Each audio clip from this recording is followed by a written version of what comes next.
Finding great candidates to hire can be like, well, trying to find a needle in a haystack. Sure, you can post your job to some job board, but then all you can do is hope the right person comes along. Which is why you should try ZipRecruiter for free at ziprecruiter.com/zip.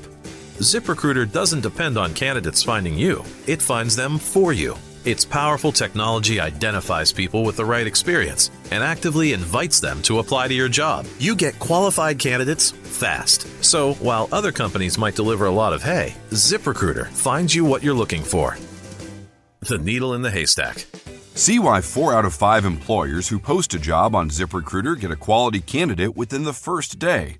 ZipRecruiter, the smartest way to hire. And right now, you can try ZipRecruiter for free. That's right, free at ziprecruiter.com/zip. That's ziprecruiter.com/zip. ziprecruiter.com/zip. With Robinhood, not only can you trade individual stocks and ETFs, you can also seamlessly buy and sell crypto at low costs. Trade all in one place. Get started now on Robinhood. Trading crypto involves significant risk. Crypto trading is offered through an account with Robinhood Crypto LLC. Robinhood Crypto is licensed to engage in virtual currency business activity by the New York State Department of Financial Services. Crypto held through Robinhood Crypto is not FDIC insured or SIPC protected. Investing involves risk, including loss of principal. Securities trading is offered through an account with Robinhood Financial LLC, member SIPC, a registered broker-dealer. These days, silent film footage of Romanov royals being abducted, tortured, and murdered in 1916 is terrorism training course material. Terrorists in training study the footage and developed routines around it in depth, complete with instructions on what to study, what to memorize, and terrorism procedures on how to use it afterwards for organized crime purposes. Always working the no-sound angle. Distributed easily via email and other modern methods. It is relentlessly incessant now on a larger scale than anyone could have possibly imagined after WW2. If a terrorist brat doesn't get what it wants whenever it demands it, it does an impersonation of silent film footage of Romanov family royals being abducted, tortured, and murdered as emotional torment of its target, and makes demands again. Almost like programmed robots, still pretending it is a science magic torture spell, which will eventually result in anyone they target coughing up whatever it is they want to make them stop, and then move on to the next one. There is even a modern terrorism cult dedicated to trying to get people to make tortured or frightened noises they can record, to dub onto the 1916 silent film footage if the perpetrators decide it would fit the silent film recordings. They usually make demands the targeted victim impersonate the described silent film body movements of the victim and then make particular distress noises so they can see if it fits the footage when merged together. As if it drives lunatics crazy that they have all the silent film footage of the heinous crimes, but there is no audio and they just want to know what it sounded like. So they try to get matching noises out of their modern victims. Bizarrely wide scale and incessant. I would even describe the routine as being used as a modern terrorism organized crime brat substitute for the old-fashioned public screaming tantrum, at times. The terrorism group's descendants and associates still have the Romanov Royal's non-authentic photography shoot clothing and props. They even sniff and touch the clothing of the Romanov victims from 1916 and describe the smell and feel to the people they are still victimizing about it, regularly me as the only remaining legitimate Romanov. As pitifully disgusting as the same lunacy with Frederick Hohenzollern IV's personal belongings illegally withheld from my Hohenzollern family by Australia since WW1. A small group of lunatics do the same thing with Frederick IV's personal items in Australia incessantly, that all belong to me.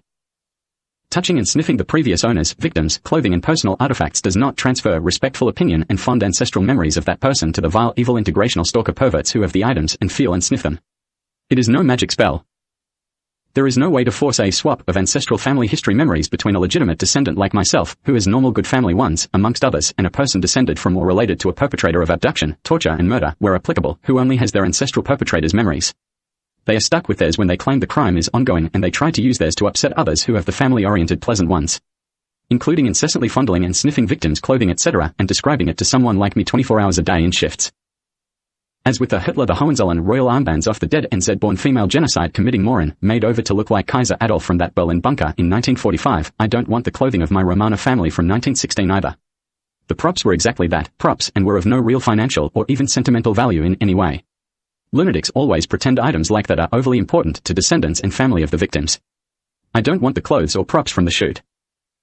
The Tsarina and the 6 children were briefly illegally replaced with 7 hand-selected part Greek, Tasmanian, and North American imposters. Plus a part Indian and Netherlands man. The 8 imposters were pretending to be the Romanov royal family from a private location in 1917 afterwards and tried to run amok for Einstein where they could. The imposters were hand-selected by Einstein himself. They mainly tried to use written correspondence from their private location, where they pretended to be the Romanov royals, to supply scientists, intellectuals, philosophers, religious leaders, and teachers, etc., from the Soviet Union to the terrorism group. They often sat around using the deceased Romanov royals' photography shoot clothing and props. It was so that science and philosophy ideas could be stolen off them via torture and released in book form, with Einstein listed as the author.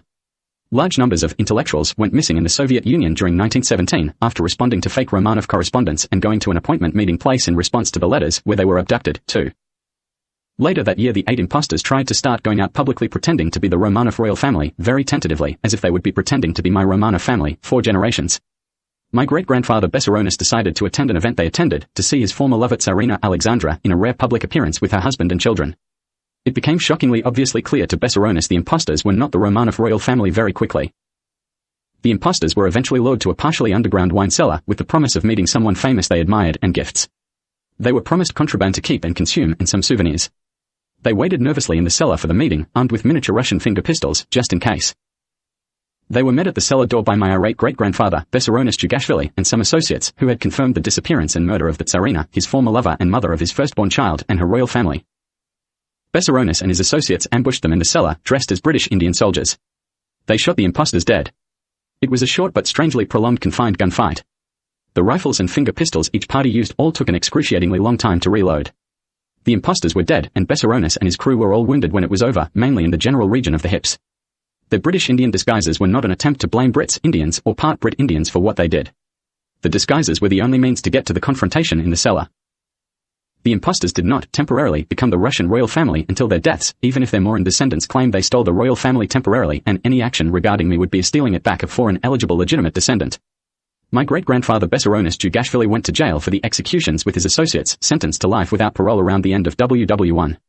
Besaronis died quietly in jail in the 1930s. The Romanov Royal Family Constitutional Monarchy of Russia was declared presumed vacant permanently at the end of World War I, with 2 deceased children yet to be accounted for.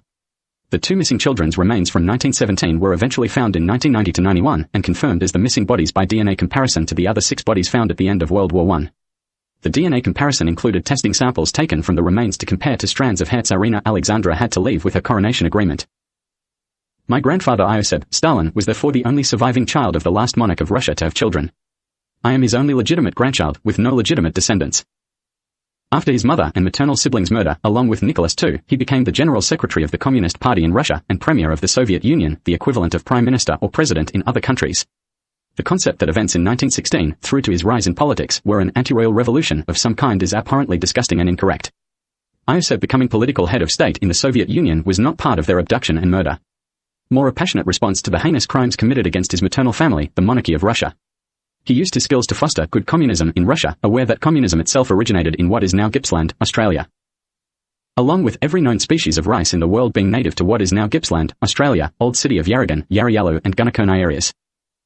The Romanov Royal Family Constitutional Monarchy of Russia had a Great-Grandchild Rule included in the coronation agreement Tsarina Alexandra signed off on at her coronation, with hair samples. It is almost exactly the same as the one that made me the legitimate Prince Imperial of my Hohenzollern Royal Family, Constitutional Monarchy of Germany, as successor to Kaiser Adolf and Wilhelm II. My grandfather Ioseb Stalin Djugashvili had me DNA tested, via a KGB-collected hair sample, when I was 3. It confirmed me as his only legitimate grandchild. His meeting with the KGB involved an attempt at a long conversation about me and the future possible implications for the Russian monarchy. He cut that discussion short and focused on adding me as a beneficiary in his estate in 1975. Many people considered that the Soviet Union, 1920 to 1991, existed solely to find and identify the remaining 2 Romanov royal children's remains. When the 2 were finally identified, leaving me as the only possible technically eligible person to become a Romanov, the Soviet Union ceased to exist.